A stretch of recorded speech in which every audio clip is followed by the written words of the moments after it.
Thank you so much for coming on a beautiful day, and I realize the reasons for your interests are not exactly happy. I have to admit I'm in a very strange position as an academic to find the reality proving a theory correct. Unfortunately, this is a tragedy, and even an academic cannot take a pleasure in something like this.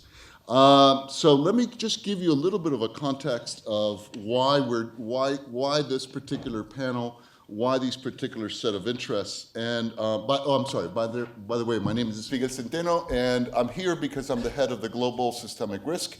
If any of you are interested in not only just being scared about this, but about the other possible things that could happen to us, go to risk.princeton.edu, and you'll know what to be scared of.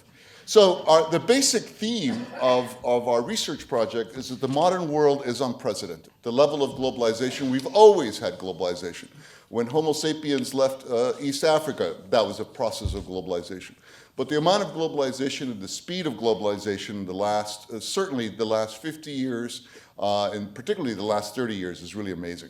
And we think of this globalization as a system. The way I like to put it is think of globalization as just this massive amount of tubes that have money, have goods, have energy, have culture, have all these things. If you've ever been in the basement of a skyscraper and looked at the HVAC system, you'll see, it's a whole bunch of tubes. Well, think of globalization as the world's plumbing system.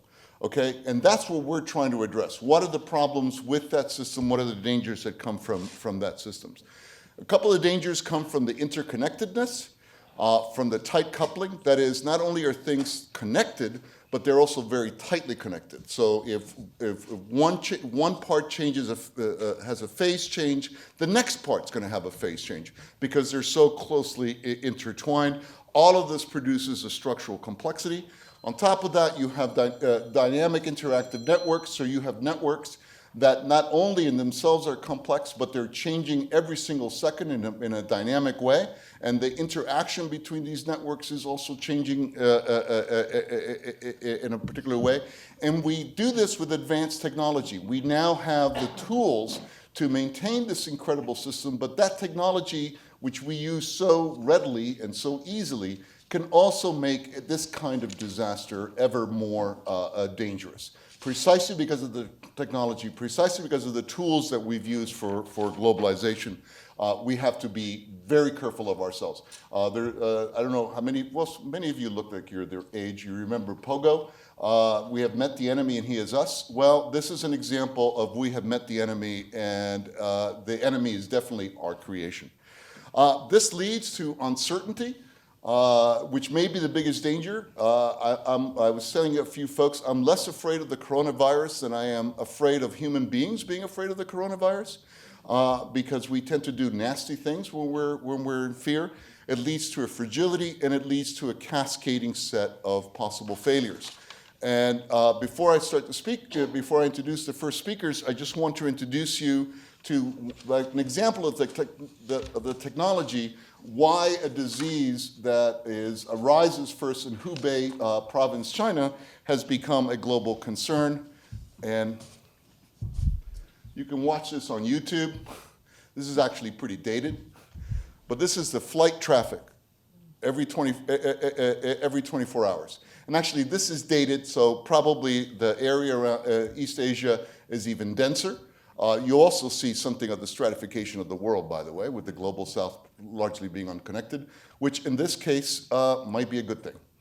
And on that very, very happy note, let me introduce the first speakers, which are Brian Grenfell and Jessica Metcalf from the EEB department at Princeton. Thank you.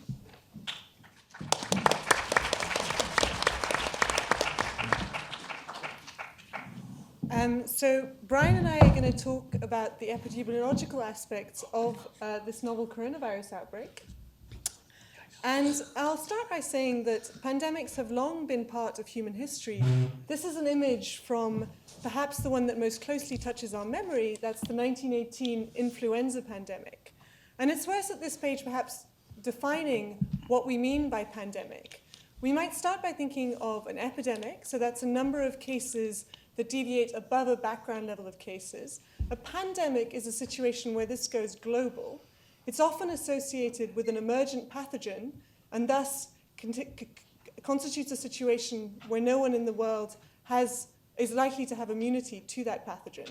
Many pandemics or emergent pathogens follow a large outbreak with a return to endemic dynamics, right, where you might have an outbreak every single year, like seasonal flu or something. Many of the influenza, the influenza outbreaks we've seen have followed this trajectory. Emergent pathogens often underpin pandemics, and we're not likely to see an end to pathogen emergence in the near future. This is a timeline of some of the emergent events that have happened recently, from the 2003 SARS outbreak to the novel coronavirus that started in December of last year. It's worth saying that every single one, although there is an active and diverse research community thinking about this, every single emergence event has contained surprises. For example, we did not anticipate that H1N1, the flu pandemic, would emerge in Asia, would emerge in Mexico. It was thought that it might emerge in Asia. But whatever the surprises, a certain number of things remain consistent, and particularly there are a set of key questions that recur. So these kind of recurrent questions, and we could all make up our own list, and this isn't an exhaustive list, really start with the origins of the virus. And we know that this is SARS-CoV-2 and that the disease is COVID 2019, and you'll know that extremely well. Probably circulating originally in bats, and I'm not going to go through that. That's what all the experts think, and I'm not going to go through the details there. And David later on will talk about so-called zoonotic infections and jumps of pathogens from other species and how we might limit those things. Instead, we really want to focus on putting together the toolkit to think about the present and the future epidemiologically. So get this to work. So the first thing is there person-to-person transmission? Well, we absolutely categorically know that. That's the first thing that the epidemiologists, after they know what the virus is, would like to work out. And then how much? And this is the famous reproduction ratio R0 figure, which Jess and I will both touch on in a minute. Then what are the symptoms and the case fatality rate? So that's jumping really from infection to disease, and we'll touch on that. And really we're going to focus here on structures, conceptually, of how to think about these things. They're still we're really still quite close to the start of the epidemic. They're still incredibly uncertain what the details of these are quantitatively. Then how does transmission relate to symptoms? So bringing these two things together, in particular, is there asymptomatic transmission? And that's absolutely key in terms of whether contact tracing and quarantine is going to work. And then, what are the prospects for global spread? I'm going to talk about seasonality a bit at the end of transmission and social distancing and so on, and about the impact of control measures. So we've defined the question. So let's start on point 2 there and think about how we really quantify and think about the very early parts of an epidemic. So back to Jess on that. So this is the time course from Hubei province, so basically from Wuhan, starting in the 22nd of January. And the question we're asking really is about the early growth of this outbreak. It's a way to characterize the spread. And you can imagine conceptually what's happening. So say you imagine you drop an initial case into a population. You might be in a scenario where this case, an infected case, infects 2 other individuals within some sort of time frame. And they would go on to infect another 2 individuals, and so on. And so from this, you can see you very rapidly get to exponential growth. And you could map this logic onto this pattern of the numbers of cases increasing. There are interesting, and you can see how that might map quite well. There are some curious jumps that happen in this trajectory. This makes perfect sense. People are trying very hard to pin down things like the case definition, to run testing in an efficient and pragmatic fashion. And what happened on the 13th of February, I think it was that they combined clinically confirmed and laboratory cases into these case counts. But taking these broad trajectories and taking in mind the caveats of some of these jumps and uncertainties, we can estimate what these 2 key quantities are. And those 2 key quantities are what we call R0, so the number of new infections per infected individual in a completely susceptible population. And in this cartoon, I've shown it to be 2, so there's 2 little arrows out of every infected individual. And we also need to know the serial interval, so how long does it take to go from one case to another case? And that's shown by that little arrow on the right. In the scenario we're talking about, in Wuhan province, in Hubei province, in Wuhan, the estimates are that R0 is between 2 and 3, and the serial interval is of about a week. And so to put this in perhaps more intuitive terms, that means that the number of cases will double pretty much every week. The reason I could plot that data so easily and I could re-estimate those values of R0 so directly myself in 2 minutes on the computer is because one of the sort of positive notes around this outbreak has been extraordinary collaboration and cooperation behind the scenes. So all of the data has been made available as fast as people could grab it. There's been incredible work creating line lists of cases. There have been scientists working all over the world to share their data very rapidly in open access. And share their results very rapidly in open access. So I think that has been one of the, not perhaps the silver lining, but one of the positive aspects of this outbreak. So I've spoken about the early phases, and Brian will now move into the next section. Okay, so what I want to do is sketch the background now of what happens to an epidemic after this early phase when it's increasing exponentially, just to give us some background. And I'm going to take as my kind of model of the natural history of infection here, a very simple one, and it's a standard one that we often do for these acute, that is short duration respiratory infections. And this would fit extremely well to measles, for example, and to some extent it'll probably capture the essence of what we might see with the new coronavirus, but we'll go into a little bit more detail on the natural history later on. So I'm going to assume that individuals are susceptible, and that's going to be the black curves that we're going to see. They're susceptible, and that means they've not seen the infection before. That's probably most of us, though it's not certain whether there's any immunity in the population, and we'll come back a little bit to that. And then they're infected by infectious people in this red class. And then for measles, they would move through to a recovered class where immunity in that case is lifelong, and you would aim to do that with vaccination as well. That's a kind of null model here. It's a background model of the simplest case we might expect.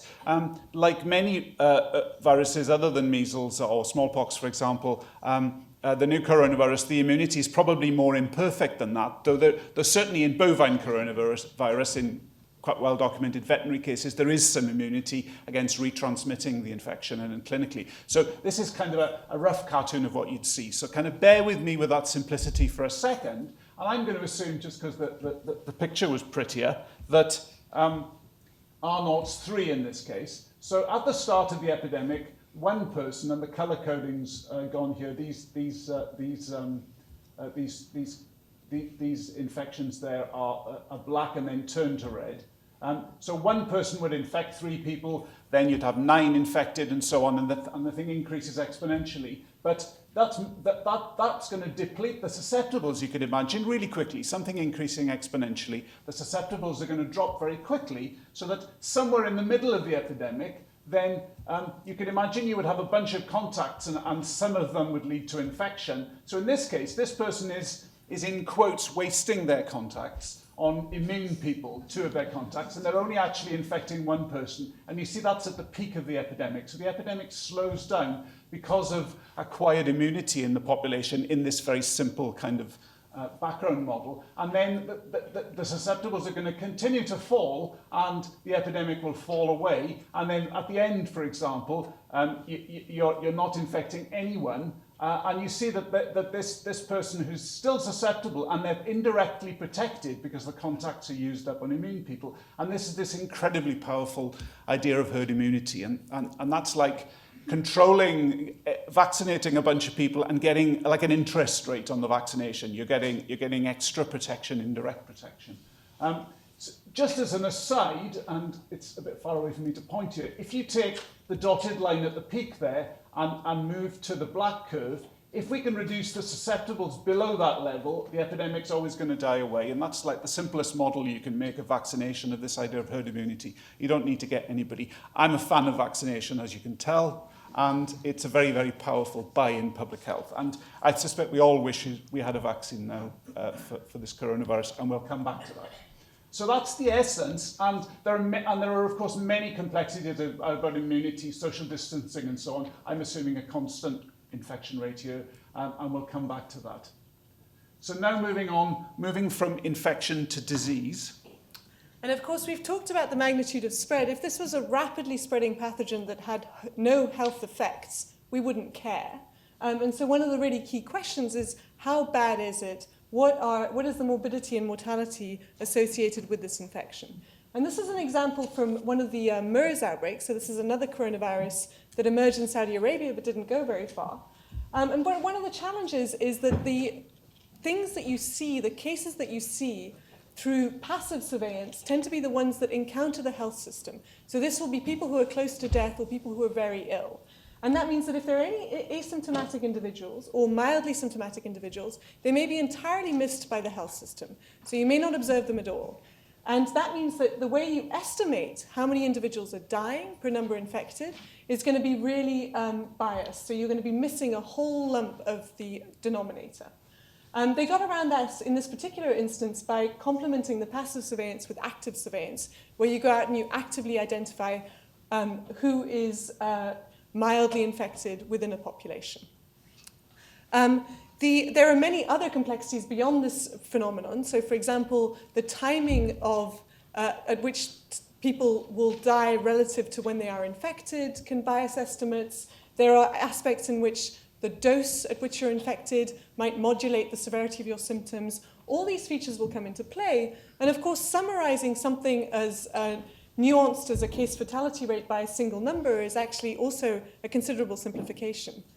In some of the earliest data we have from this outbreak, this is from the China CDC estimates released on February the 17th. The exact numbers don't matter and are changing all the time, but you can see there's a striking increase in the case fatality rate with age. And so even if nothing else about this pathogen changed across the landscape internationally, because the age structure of populations is very different around the globe. So, for example, this shows the age structure in Madagascar with many, many young children versus the age structure in Germany with many more older individuals. If nothing else was different, this alone would result in very different burdens. So here showing China as a reference point, and you get much larger numbers of deaths, if nothing else changed, relative to that in older populations. But of course, there's a million other pieces in play here. Health systems functioning tends to go along with aging populations, and that will modulate the burden.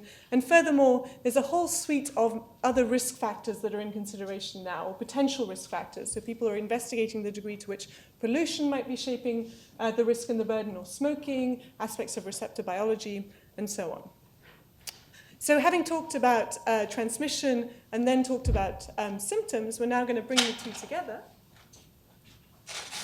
Okay, so let's think just for 2 minutes in a tiny bit more detail about the progression of a typical case in a person. And again, the numbers of the incubation period and these timings, they're changing all the time. So don't take those too seriously, just to give a rough feel. So this would be the symptoms. There's a period called the latent period before you've got symptoms, the incubation period before you've got symptoms. Then you would get symptoms. And ultimately, directly or indirectly, what drives the symptoms is the pattern of viral load. So here's the virus that's in your body that you're shedding, and it's related often in this kind of way to the symptoms. Eventually, and to stress, this was mild in many people, and the infection was very self-limiting. We've got our amazing immune system, innate and adaptive immune system, and that will eventually, in healthy people who don't get a very serious infection, will clobber the infection, so you would get this kind of pattern. But the key thing is, in terms of understanding transmission, if this is the pattern of transmission roughly that comes from to other people of the virus, that comes from the viral load in the body, what's the proportion of transmissions that are in pre-symptomatic people, because they're much harder to get in terms of contact tracing and so on.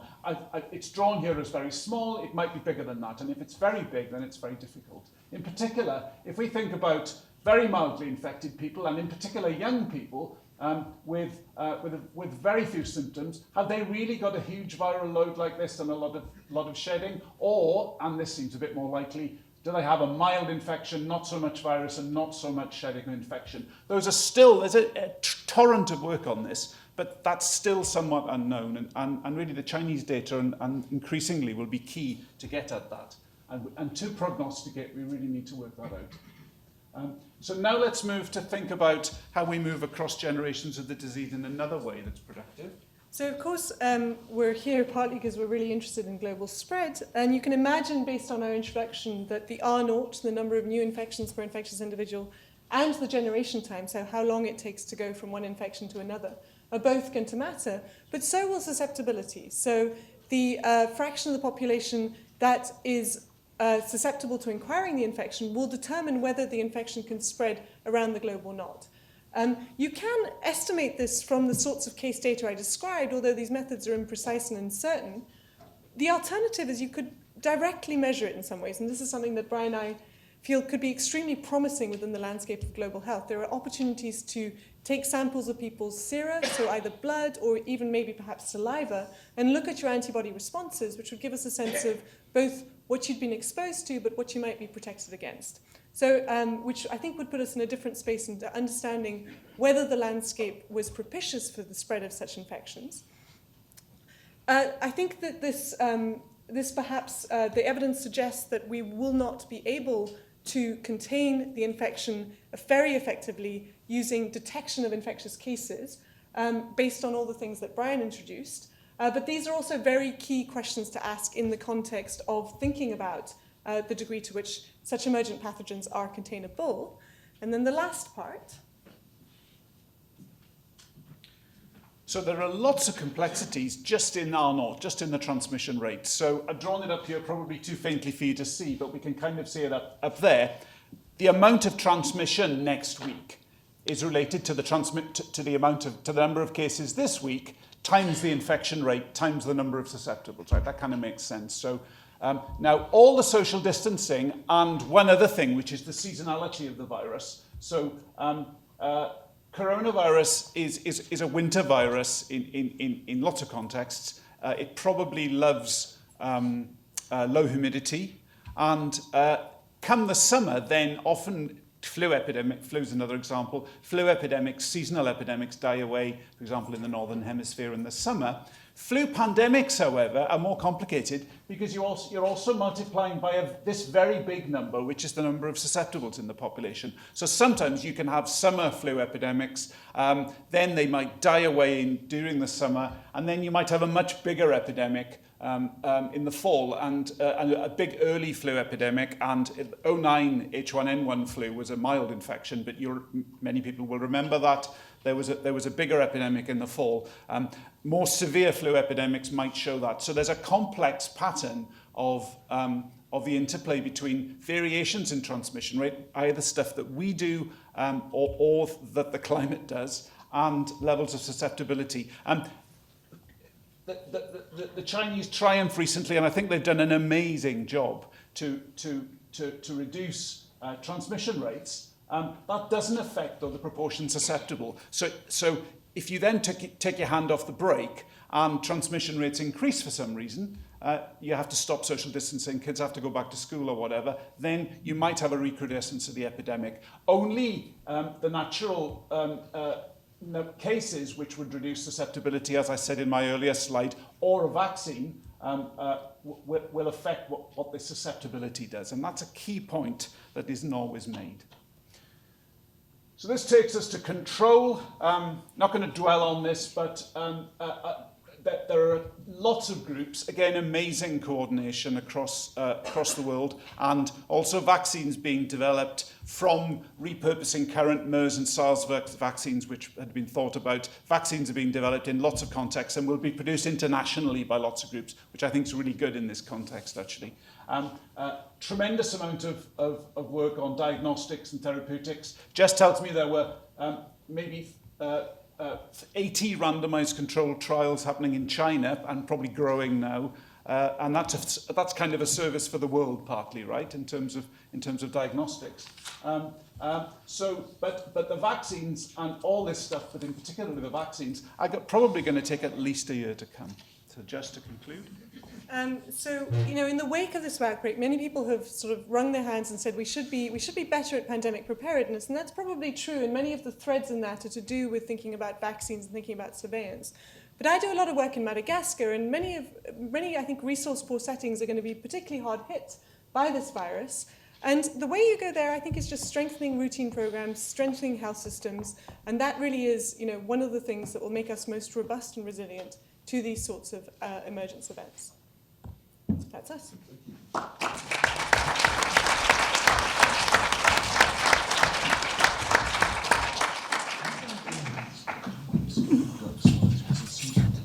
Sure, I'll go ahead. David Wilkov will tell us all about the guilty parties of this, which is our animal. Thanks very much.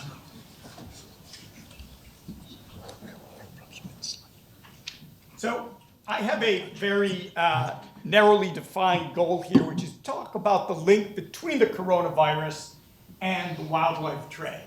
And this is where this whole story begins. This is the now closed seafood market in Wuhan that had a rather expansive definition of seafood. One that included peacocks, hedgehogs, wolves, civets, and a variety of other animals.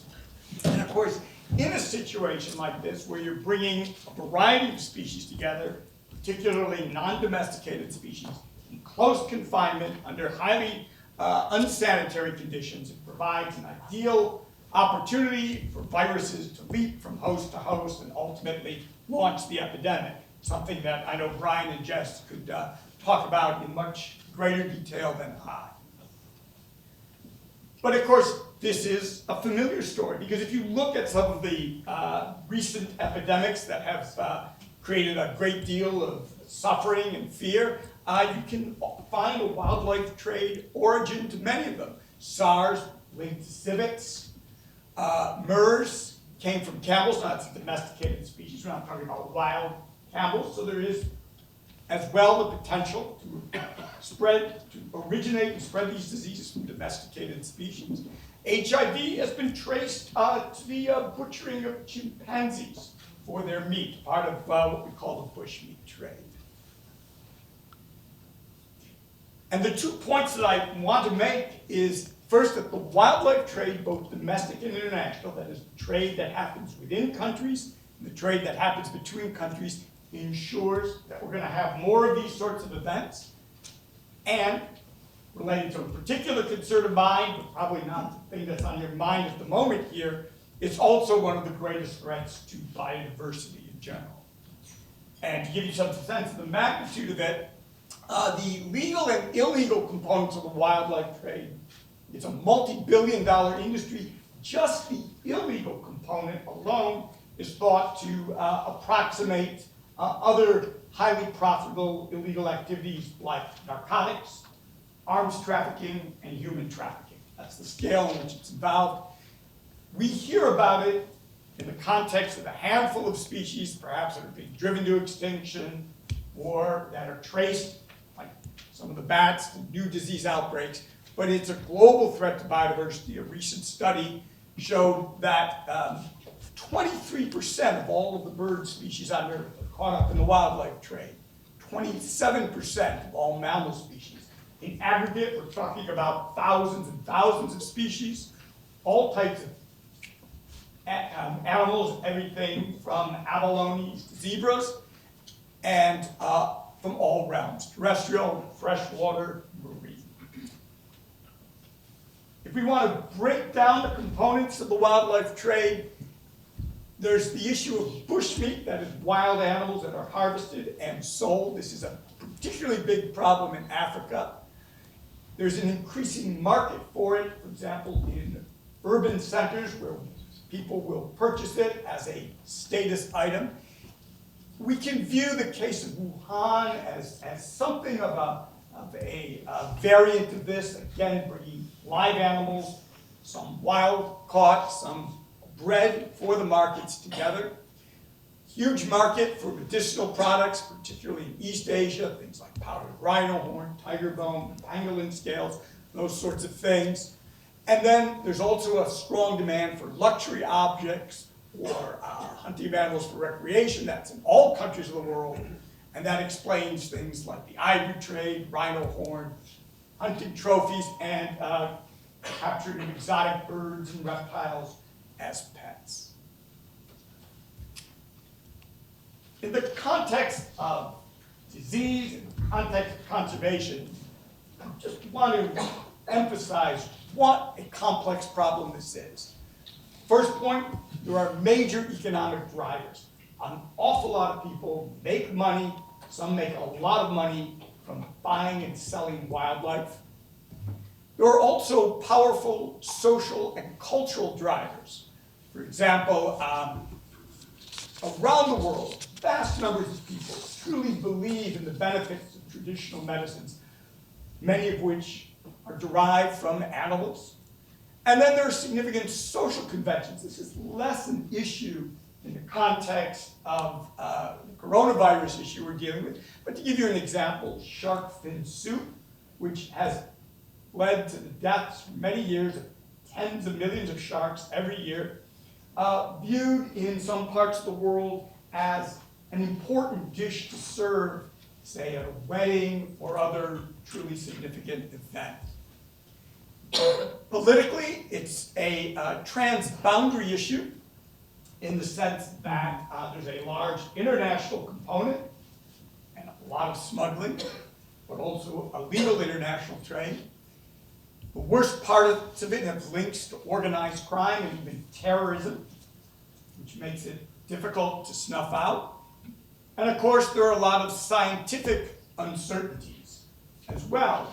They're still trying to understand what the reservoir species are for the coronavirus. And at least until recently, it hasn't been a high priority concern for most people. I think this recent disease outbreak is changing that. To its great credit, the Chinese government has vowed to clamp down and close the wildlife markets. They can do that. It wouldn't be, until now, a popular thing to do, but I think now there would be a lot of support for it.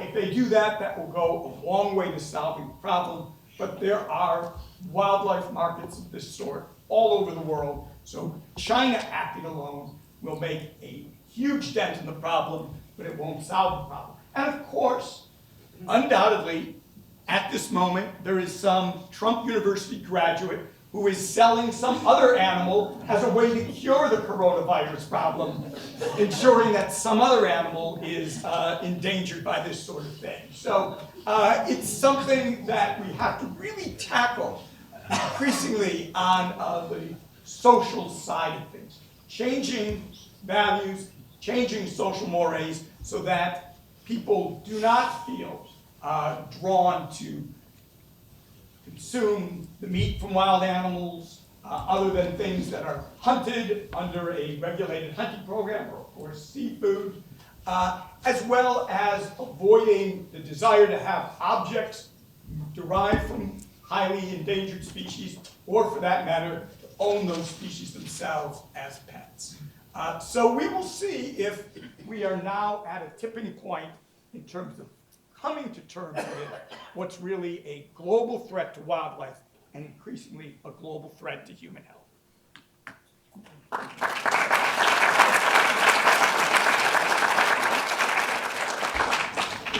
Our next speaker is Doug Mercado, who's a visitor at the Woodrow Wilson School. Doug has probably seen more misery in his professional life than any of us. He has been working in humanitarian efforts for the last 45 years? 30. 30. 30. All right, so you can- Yeah, it's been a while. So he will tell us a little bit about what the consequences are for large populations, especially very poor large populations. Great, thanks, Miguel.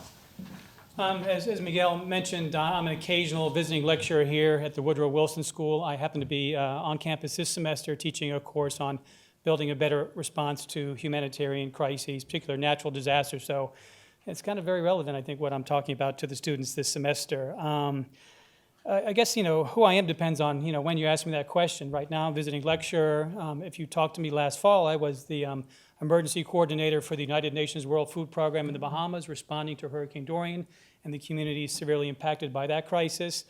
Before that, in the summer, I was in Dakar, Senegal, as USAID Senior Regional Advisor for crises going on all across the Sahel. Previous to that, I was in Colombia with the UN managing the Venezuelan migrant crisis. So, there's lots of things going on out there in the world that require our attention. So maybe just before I move into the presentation, we're always looking to enlist more people in our humanitarian endeavors around the world. So I will be doing a career talk here at Princeton this coming Monday, March the 2nd at 12:30. I think the location to be announced, but if we have any budding humanitarians out there, please come to the talk, and I'll give you some ideas about how you might get involved. There's many ways you can use your different skills and capacity, I think, in a very important cause worldwide. So what is a humanitarian disaster?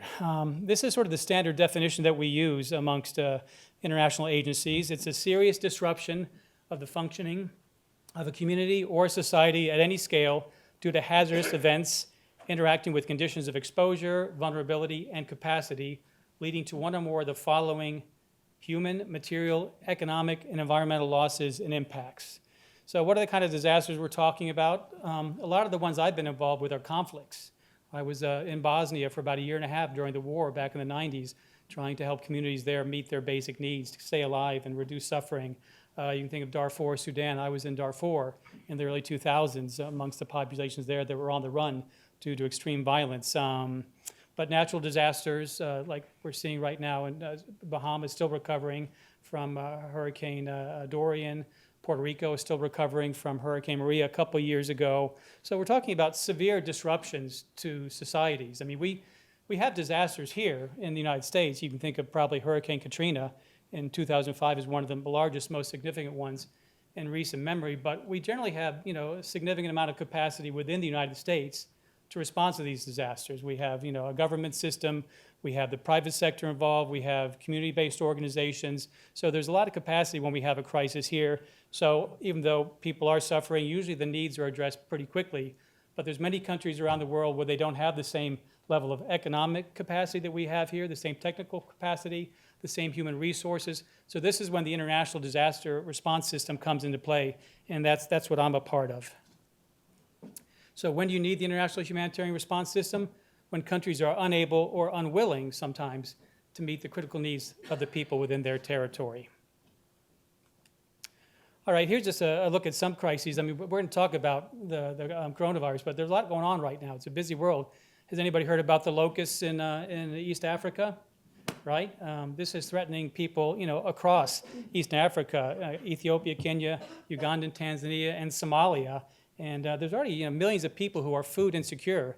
People live in poverty. People live in desperation. There is conflict in this area. So you can imagine now we've got locusts who are descending upon the scene right now and threatening really to disrupt people's lives even further. And just this statistic, a small swarm of locusts covering about a square kilometer can eat the same amount of food in one day as 35,000 people. So major impact, but are we hearing about this? Not so much. I mean, this was in the New York Times and the BBC, but kind of relegated to the background because everything is very focused right now on the coronavirus. And I'm not saying that's a bad thing, but I'm saying there's lots of other people out there who's got bigger worries than perhaps the coronavirus. And one thing is having food to eat tomorrow. This is another headline from this past week from the New York Times. Children freeze to death as attack prompts largest exodus of the Syrian war. The Syrian war has been going on for almost 10 years right now. It started in 2011. Now we're in 2020, and it's still raging. There's over 12 million people who've been displaced. But within the past couple months, since December 1st, 900,000 people have been displaced in northern Syria, fleeing towards the border with Turkey, living in very rough conditions. The humanitarian agencies are there trying to respond. It's incredibly expensive. We need about $500 million right now just to meet the needs for the next 6 months in that one small part of the world. So, there's a lot going on. So here's like the projected overview of the needs for all of 2020. Every year we do this exercise, centered around the UN, but involving all humanitarian actors, where we try and guess what the needs are going to be for the coming year. This year in 2020, the estimate is that there's going to be 167 million people in need, requiring $29 billion to meet those basic needs. And some examples are Syria, Somalia, the Rohingya crisis, which is impacting Bangladesh, the Venezuelan migrant crisis, the Bahamas, and Sudan. And remember, this is for disaster response. This is for just trying to put out the fire. But when we're humanitarians, we're always thinking, would this be money better spent if we prevented these crises, if we prevented the conflict, if we took steps to mitigate against natural disasters, or took steps to mitigate against outbreaks and spreads of contagious diseases? I mean, that would be a really smart investment, but too often the money to prepare and mitigate disasters isn't there. So then when the crisis pops up, then we've got to respond with humanitarian assistance, which is really just to keep people alive and ease their suffering, maintain their dignity. So if I were to make an argument, we need to put more money into preparedness efforts going forward. Of course, we'll need money for response as well, but preparedness is really key. We got to get to the root causes. So is the COVID-19 outbreak a humanitarian crisis? I would argue no, not yet. It has been declared a public health emergency of international concern by the World Health Organization. And what's a public health emergency of international concern? Well, it's an extraordinary event which is determined to constitute a public health risk to other states through the international spread of disease and to potentially require a coordinated international response. It implies a serious, sudden, unusual, or unexpected outbreak. It carries implications for public health beyond the affected state's national borders. Clearly, it's spread beyond China already, and it may require international action. And yes, I mean, it's going to take every country working together to try and address this outbreak right now. It's not just a problem of one country. So that's why we're talking about a public health emergency of international concern.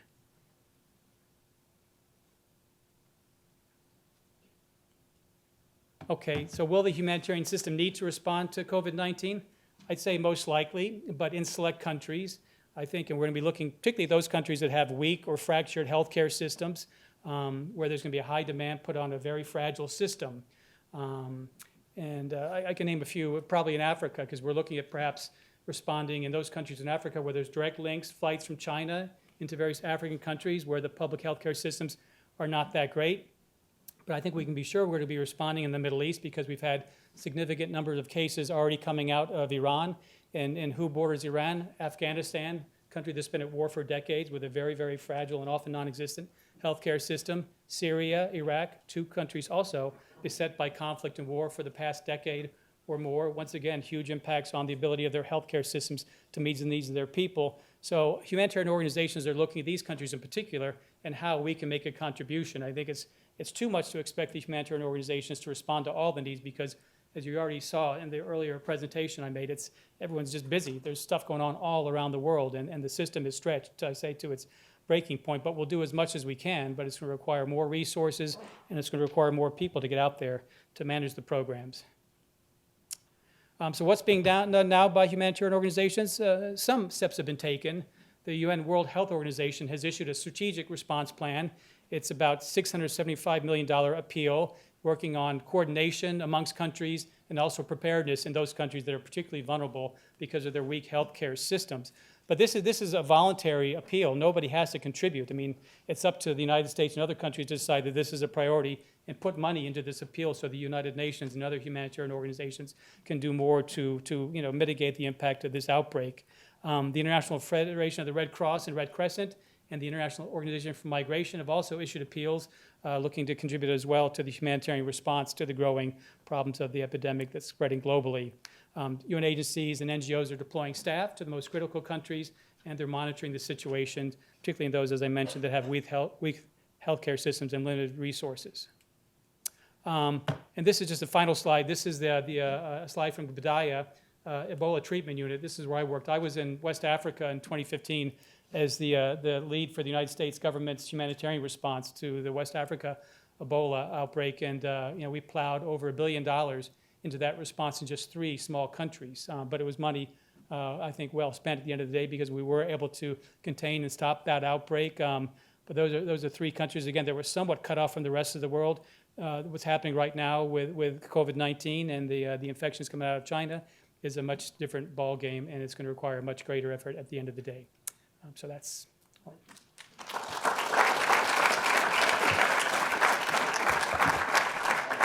And then finally, just bring it back to Princeton, where all things come back to. Nina, that's come back.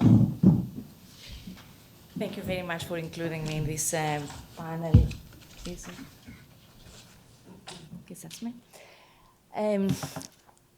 I am a board-certified pediatrician and infectious disease physician with a special interest in public health and vaccines. I have worked at the Philadelphia and the Delaware Department of Health. I have done some epidemiologic research with pertussis. Okay. You missed the best. So, I'm here at Princeton. I lead the Global and Community Health Program at the University Health Services. I will give some pertinent facts about our campus community and our campus population, and also what public health measures we have in our armamentarium to respond to new and old threats. So our university is an increasingly international university with a lot of diversity and many wonderful opportunities for international travel for our students. So international travel and planning for it is part of our daily routines in our community. The response for the COVID-19 so far has been led by a multidisciplinary team. It was a remarkable cross-campus collaboration with multiple offices involved. Two of the leaders of the core team are here in the audience today, the Executive Director of Environmental Health Services, Robin Izzo, and the Associate Provost of International Affairs, Ali Kassam-Bremtula. We are also very fortunate here in Princeton to have a very close collaboration and exchange of information with the Municipal Public Health Office, and Jeff Grosser is here as well. And we are in the very close vicinity with the Penn Medicine Princeton Medical Center. In situations like that, we exchange notes on our protocols, so we have a unified approach, and we're kind of in the same page when it comes to patients. So lots of my work on this slide has been already done by Professors Grenfell and Metcalf. Thank you. When we start thinking about our response as public health, we look at the characteristics of the pathogen, what we actually know. Many times we don't know much, but whatever we know, we try to apply to our response. So one of the first things we look at is the mode of transmission.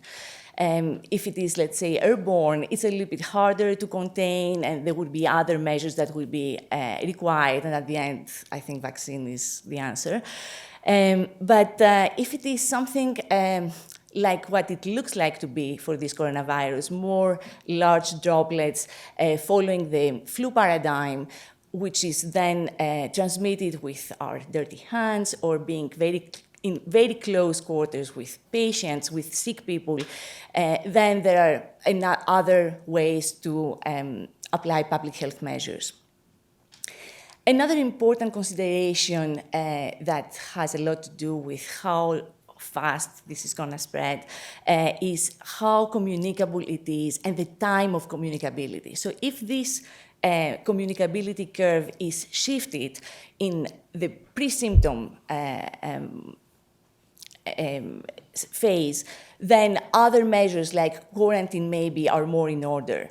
Of course, we might not know these things in the beginning, so we are scaling our response to what we actually know.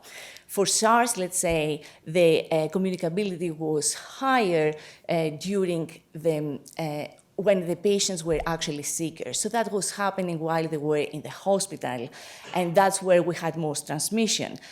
But that actually made it a little bit easier to contain, as opposed to, we'll see what the difference is with this coronavirus, but it looks like it has a little bit different characteristics than that. SARS was also very scary because it was very aggressive, virulent. The case fatality rate was high. There is a paradox, though, there. When the case fatality rate is high, it might actually mean that it's not going to spread as readily and maybe would be able to contain, although deaths are going to be, dramatic and tragic anytime. But if the case fatality rate is a little bit less, then we are going to see that, it spreads, and maybe that is something that is actually unavoidable. I think the big question is what we see right now for the case is it the tip of the iceberg or not? So as we start thinking about a framework for our public health response, the first thing is surveillance. We need to have a way to identify cases as early as possible. And of course, that is dependent, of course, on testing. But we have protocols to sort of try our best to identify cases as early as possible. And we have these protocols at McCosh, and we are adapting them for different pathogens as they come up. This is very important because identifying cases leads to the infection control measure, which is the isolation of the sick.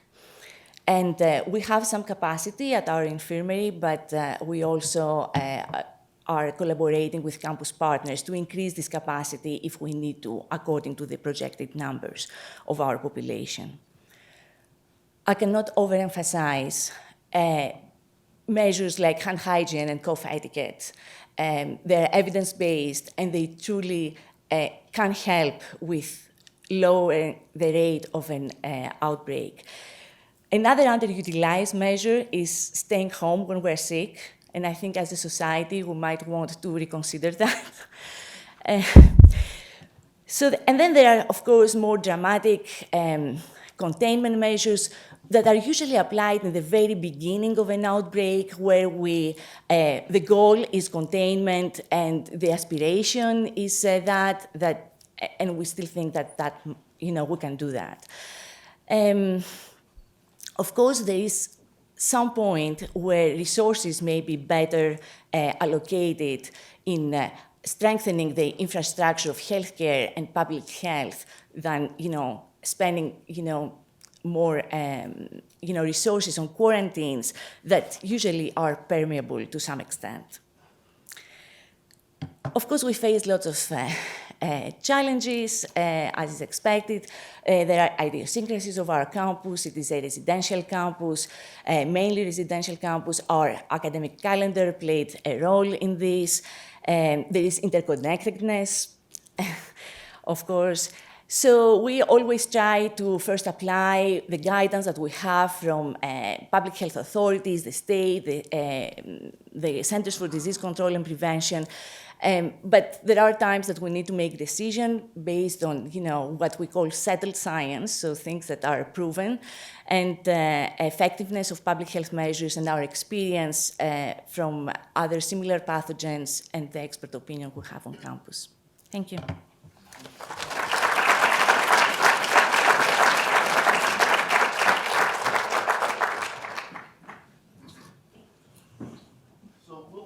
Up for your questions in a minute, but before, all Woodrow Wilson School students know that public policy is about choosing trade-offs.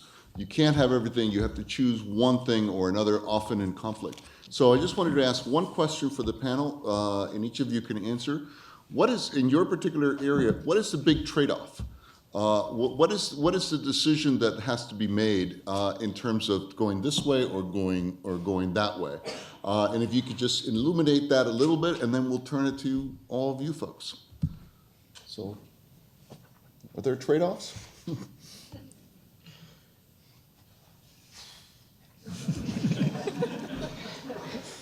Is it a great question?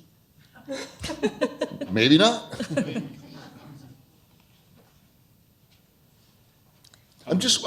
For example, let me give you a trade-off that I think. There's quarantine, but there's also human rights violations that has occurred because of a quarantine. Where would you stand on that? Is any quarantine worthwhile? So I'm going to refer that to the clinician. She's going to have to make that decision. That was subtle. She's going to have to make that decision. Thank you for this. I think that there is a trade-off at the decision-making process, that it has to be aligned with what the knowledge we have and the measures we take. So there are trade-offs there, and as we make our response, that's what we try to do. Not being alarmist and not giving false assurance, and having a measure that is scaled appropriately to the threat for which we usually don't know much. Okay. Go ahead. I mean, I kind of mentioned it in my talk, this trade-off between preparedness versus response. You've got limited dollars to spend every year in your budget of the U.S. government, and what do you focus on in terms of international disaster response?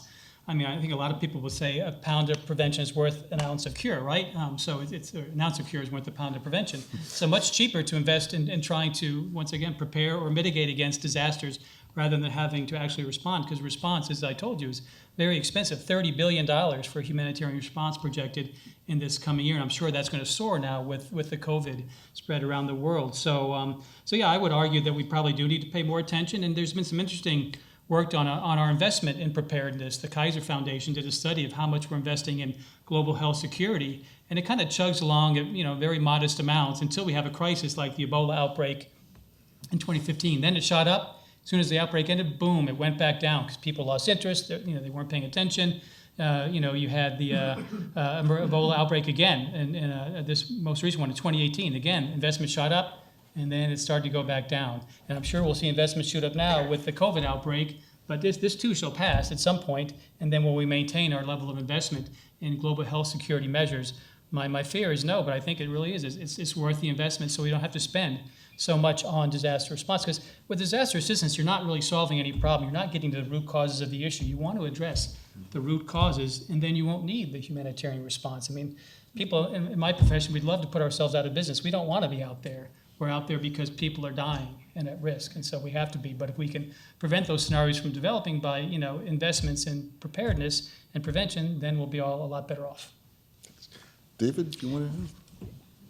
Well, in rural areas, there would be potentially a trade-off between food security and discouraging people from consuming wild animals. I don't think the rural areas are where these outbreaks are really going to originate. It's the bringing of the live animals or the freshly butchered animals into the urban areas. And there, I think the trade-off is muted. If we step back from the obviously most pressing issue of disease transmission, look at the wildlife trade broadly, a lot of it is driven by beliefs that people have about the medicinal properties of certain plant and animal parts. And so you would be going against very long established and in many cases deeply felt beliefs about the efficacy of these products. And that would be a difficult and stressful cultural value change to make. Great, thank you. Let me open up to better questions from the audience. By the way, if I should know you and I don't call you by your name, I have this horrible disease that when I get into things like this, I forget everyone's name. So please, if it's not an insult if I don't recognize who you are and I can't come up with your name immediately. Students first. Yeah, let's do students first, please. Those who want to identify as students. And that means registered, not lifelong students, Thank you all very much for this excellent talk. I have to say, in my time at Princeton, this has been one of the most informative and useful talks that I've ever heard. So thank you all very much. I wanted to ask about the prospects for viral mutation.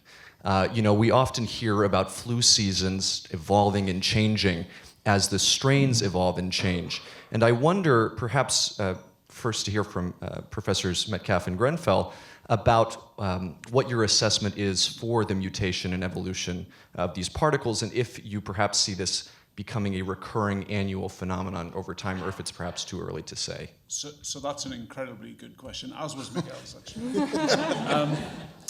So one, and again, I think we're not experts on this, but one positive note here is that the coronavirus is an RNA virus, but it's a very big RNA virus. And a smaller RNA virus like influenza virus makes errors when it reproduces in its genetic material. And that's the engine that drives then with selection against immunity and so on. That's the engine that drives that very fast mutation and evolution rate.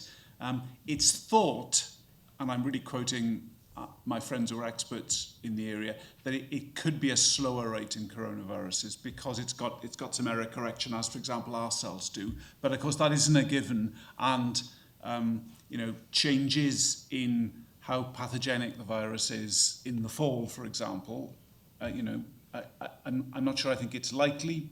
We can't really tell, but that would be very serious. But I don't think we can expect it's going to evolve as quickly.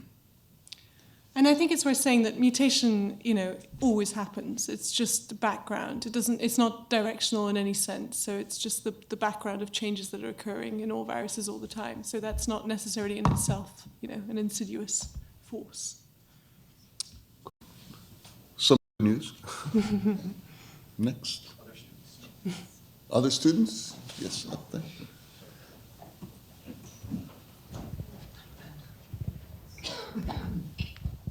Hi, thank you for answering the questions in the panel. I had a question about the vaccine and investments into it. It seems like every day I hear like new news popping up at different universities and labs developing these vaccines. So I'm wondering, in terms of choosing to invest in these, is there a trade-off in terms of investing a lot of different labs, or at some point kind of picking the front runners into the ones that are the closest to the finish line and pouring the investments there? So I'm just kind of curious about the way that investments into vaccine is being allocated. I guess that's probably you guys. So I think it's important to distinguish the stage of development of the vaccine. So the early stage, which is the kind of science bit, then many flowers bloom, obviously, and there are often many developments of interesting vaccines. Vaccinology is a tough business, I think, and a great skill. But that's expensive, but it's not super expensive. And of course, you want to pick the winners and the people who can hit targets and so on, and can get something that's probably actionable. But then you need to go through these phases of testing safety, and that's quite expensive. And then you need to test population effects, level 3 testing, and that's extremely expensive. So if we could make a new universal flu vaccine, which would be a great idea if we could, it might cost a cool $1 billion or so to license it. Now, I'm not saying this will be that expensive, and of course, but it's the expensive bit is the licensure and is the population testing, and you really often need big pharma, and they need to take it on to then be able to mass produce it, because then you might well need to produce this for the world, right? But you're absolutely right that you obviously will need to pick winners at some point, and I think that's happening actually. Okay, next. Yes, one more student, please. They pay the bills. Thank you. Their parents. I'm wondering, with recent news coming out of Japan indicating that there is a patient who was deemed to have recovered, tested negative twice, and then tested positive again as she wasn't feeling well, what's the likelihood of reinfection, I guess, from within one's body or immune system? And how does that sort of change the calculus of vaccines or even just response to this virus? So I think there's probably an awful lot of uncertainty in the testing along the process, and the time horizons that we spoke about will also come into play there, when you can detect a viral titer versus symptoms, etc. I think my knowledge of other coronavirus biology suggests that that's not impossible, but I think it's quite unlikely. Would you agree? Yeah. But we're learning things about this virus every day, so. And it would depend how common that was. Yeah. Okay. Now everybody. Yes, sir. The gentleman in the red sweater. I'm trying to get your attention up there. I'm thinking close to home.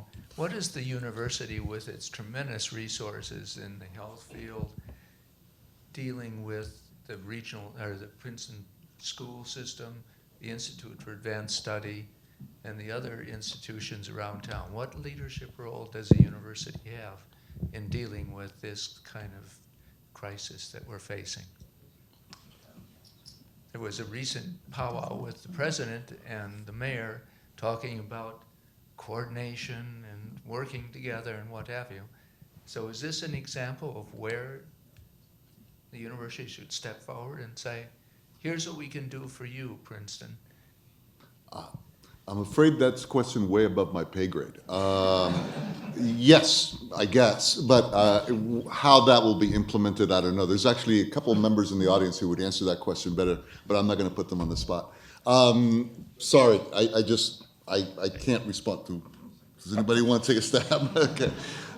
Yes, I was signaling over there. I can actually answer that question. I'm the chair of the Princeton Board of Health, and tomorrow there'll be a meeting of multiple members of the community, including people from Princeton University, the Princeton School System, the Emergency Response System, the Police Department, and the Princeton Department of Health. This will almost certainly be the first of many meetings to plan a community-wide response. I did have a question, and that question was, we seem to be in between a period where we're doing a public health intervention on people arriving from one country, China, and yet there are multiple countries that have some level of community spread. Is there any thinking on the university's part in terms of an intervention to deal with other people coming from other countries other than China? Go ahead. There's going to be guidance coming out, I think today or maybe tomorrow about that. We are examining all the possibilities very closely, and we're looking also what our peers in other institutions are doing. I think there are lots of challenges in naming the countries, because I think we know the countries that have better healthcare infrastructure, and probably we don't know of cases in countries that have worse healthcare infrastructure. So I think it's kind of a mixed bag of an approach, but these are the, what we really know. So yeah, we're examining these possibilities very carefully. I'm afraid to say my recent experience with screening, I landed in JFK about a week and a half ago. The customs agent or the TSA person asked me, yeah, have you been to China? I said, no. He goes, okay. If that's what our screening is going to be, but I don't know how you could, this is another trade-off. How can you make that more intrusive? That's a perfect balance, yes. And just from the Ebola experience in West Africa, we have to be very careful about stigmatization of certain groups of people. Yes. That's a very Yes. real threat here. Yes. Discrimination is not founded and based on science. So it can lead to real consequences for people who are perceived to be transmitters of the virus. Now we can go to the back.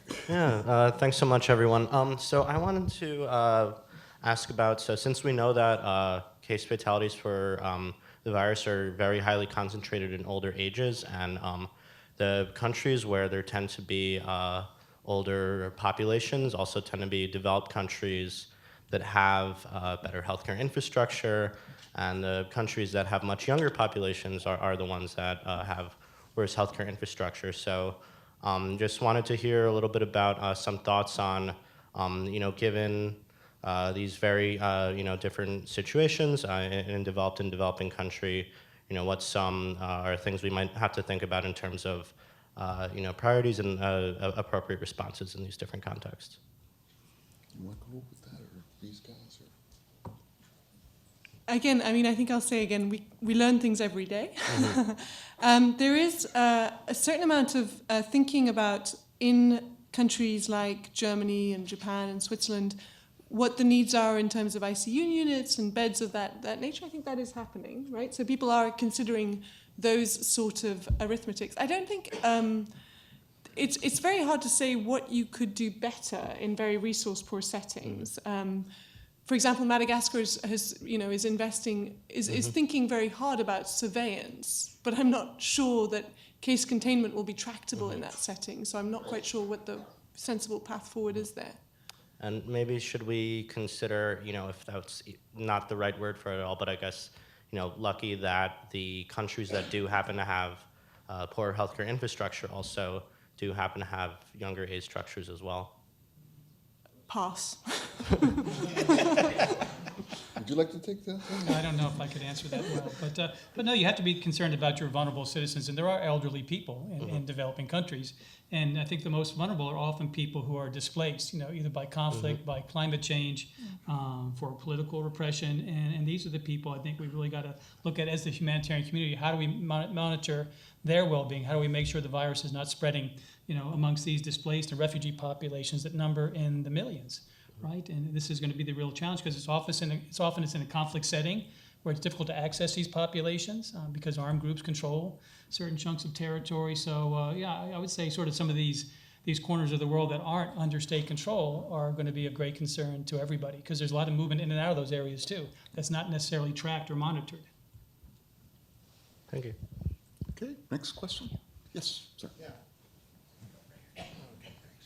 So in regard to community spread, I've noticed that a couple of weeks ago, Singapore had like 40 cases, and now maybe they have 70 or 80 or something like that. So obviously, they've contained the community spread quite significantly. Now, Singapore is a special example, but it'd be interesting to compare what they did to what's been done in perhaps Japan or South Korea and see why there's such a big difference. And maybe that's a promising thing, the fact that they've been able to contain it the way they did. Just a quick comment on that. So far, we have no cases reported in North Korea. I'm wondering, is that because there are cases in North Korea, or are we just not getting the information? Right. So we can't make too many assumptions. I think it's a bit early on in the game to say Singapore was successful in containing. I think we're still seeing how this thing is evolving.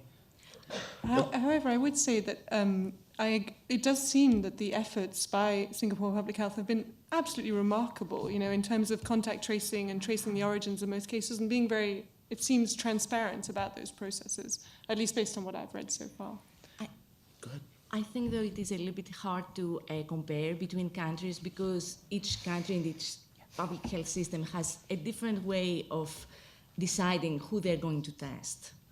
So that is a very big point about, let's say why Italy did not have any cases 2 weeks ago and all of a sudden has more. Did they change something in their testing, or did really the outbreak exploded there? And I don't know the answer to that, but I think it's very hard to track how each country is doing their contact tracing, their testing, and if they actually want epidemiologic links with China travel in order to prove the cases, or they have released that, which in the United States has not happened yet. But that's another perfect identification of a trade-off. How many of us are prepared to live in a society following Singapore's rules or the PRC's rules? Talk about Hobson's choice. That's a typical one. Yes, sir, in the blue sweater. Just a couple of comments and a question. My background is, I just to tell you in advance, is infectious diseases and vaccine development, and my field is really respiratory viruses. Just one comment on the couple of questions that were asked. On the, I don't think you're going to see the genetic changes in coronavirus if we have subsequent outbreaks anywhere near like the rapidity we do with influenza. With influenza, the antigenic drift is thought to be due to point mutations on an annual basis, and the big antigenic shifts are due to the fact that it's a segmented genome and you get genetic reassortment. So I just think it's a different virus and you're going to have a different kind of situation. With regard to vaccine development, it's not controlled by some central authority. It's more investigated. It's like investigator-initiated research. I mean, have you seen already that Moderna and Novavax and the NIH vaccine research, that they all have their prototype things that they think might turn out to be an effective vaccine, and they're all going to go and do their own thing. And if they can get support from venture capitalists, get support from U.S. government through BARDA or whatever, they will proceed. And if the investors think that the program doesn't look like it's going to be successful, they won't get the funding and it won't get done. And that's basically the way vaccine, and all of while some of the original ideas come from universities, most vaccine development is done in biotech and large pharma. and that's where it has to be done because you have the capacity to do it. And I think Tony Fauci the other day said, 18 months is optimistic, and I think that's probably about right. And just one final note. I was thinking that, I was involved in 1977 in another pandemic scare, which was the H1N1 influenza outbreak, where that virus mimicked swine flu of 1918. And everybody who was in the field thought that this was, going to be a massive spread. And we got the government to fund a national immunization program. And about 150 million people were vaccinated against influenza H1N1. And unfortunately, that vaccine was associated with a low incidence of Guillain-Barré syndrome. Mm-hmm. So in the end, the epidemic didn't come, and the program was looked at as a fiasco. Just a cautionary note that maybe we're over-predicting this thing. My own bias is, by the way, that we are going to get a major pandemic out of this coronavirus. And one of the things that global systemic risk analyzes is it doesn't have to be a bad disease. Mm-hmm. It's just the way people react. If any of you have money in the stock market, I'm sure you're wishing you had not left it there. If any of you are in the supply chain business, or you're waiting for a widget to come from Hubei province, so it's the disease itself may not be the real problem. It might be the way that we as human society respond to the disease. I mention that in the humanitarian community, many of our supplies and equipment comes from China right now, and a lot of these supplies and equipment and medicines are starting to become scarce. And so that's going to impact ongoing humanitarian programs for people who are really living on the edge in many countries around the world. So we've got to think about business continuity. How do we maintain our level of effort when we're having trouble with our supply chain? I think those are really great points. So let me ask you a question. Yeah. Say we were going to spend, what would you have invested in? And let's say this is a few billion, which is not much relative to some things that money is spent on. In terms of in terms of therapy global or health being in a prophylaxis? better place, or vaccinology being in a better place now. Not that it's in a bad place, but what would you invest in? Well, I think there are a couple of good prototypes for a coronavirus vaccine. Mm-hmm. I would put I'm a vaccinologist. I would put my money in vaccines. I think it's the best way to prevent an outbreak. Yeah. On the other hand, the Gilead drug looks pretty good, and it's in clinical trials already in China. And if that pans out, that's going to be available in a much quicker cycle than a coronavirus vaccine could be. And the big problem is going to be manufacturing supply. Mm-hmm. You're not going to, they may have a drug, they may show that it works, and we don't have enough to treat the people we need to treat. That's the most likely scenario there, at least for 6 months. But more generically, what would you do? Would you try and persuade the insurance industry to should we have more global insurance against these pandemic threats? Should we have a fund that the vaccine folks could tap into so that you don't get so that things are produced? There is some of that. There's been a group that has proposed that kind of thing but this thing was unexpected. This came out of the blue. Sure. Ebola, you can expect another Ebola outbreak in a few years, et cetera, et cetera. There's some things we know are coming and we need action on. It's interesting, the Ebola situation was, we had 3 or 4 prototype vaccines that were tested. Yeah. And we got very lucky there in that one of them showed marvelous efficacy in a very short period of time. Yeah. And that was great. It was a little bit of luck, but it was a great effort. So not just one more thing. Please. So it's not quite out of the blue though, right? So there's SARS, there's MERS. It's not completely out of the blue. Mm-hmm. I missed the first part of your coronavirus sentence. vaccine that was now further along would be rather useful for us, wouldn't it? Yeah. Absolutely. Can I make a quick plug just related to this topic? The Center for Strategic and International Studies down in Washington has a commission on strengthening America's health security. It recently put out a paper, a bipartisan paper, back in November of 2019, so very fresh, very timely. And it's called Ending the Cycle of Crisis and Complacency in U.S. Global Health Security. And I think it addresses a lot of these issues with some strong policy recommendations. So if anybody's really interested in this topic, it's online, it's free. You just pick it up online and have a look. That's great, thank you. What do we have? One last question. There's a young man, yeah. And yes, with the jacket.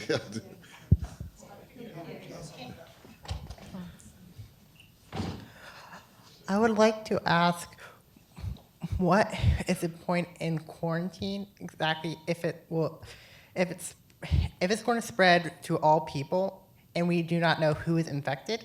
What exactly is the point in quarantine if there's uncertainty around who exactly may be infected and able to spread it? At that point, wouldn't it just be more efficient to just pretty much stop people from meeting up at large community things to prevent one person from possibly spreading it to everyone else around them?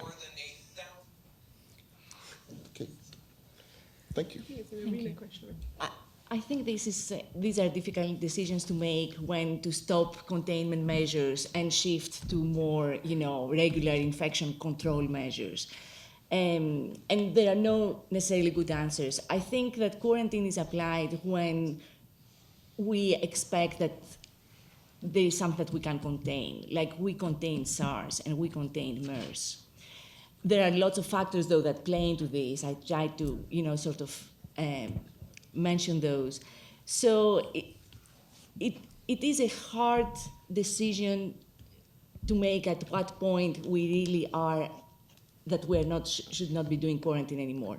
Every quarantine is permeable, we know that, and then the other measures that you talk about, that's also extreme measures like social distancing, like canceling events, closing schools and things. So I think soon we're going to know which way the world is going to go or the country, but for now I think we're still trying to contain. And on that note, thank you so much to the panelists. Thank you for coming.